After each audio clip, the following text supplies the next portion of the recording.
যে সময় আপনি যে দোয়াই করবেন কবুল হবে ইনশাআল্লাহ।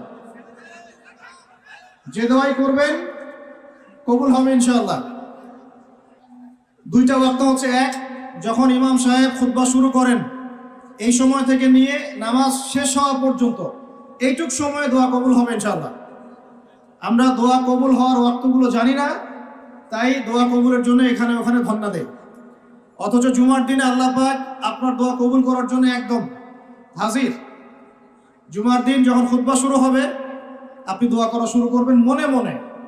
আর খুতবার দ্বিতীয় অংশে ইমাম সাহেব দোয়া করেন, খুতবার দ্বিতীয় অংশে ইমাম সাহেব দোয়া করেন, আমরা বুঝি না বলেই দোয়ায় আমিন পর্যন্ত বলি না। কি বলি না? এই হচ্ছে আমাদের জেনারেশনের অবস্থা। আমরা জানিও না যে কোনটা দোয়া। বাংলাদেশের 90% মানুষ জেনারেল ব্যাকগ্রাউন্ডের।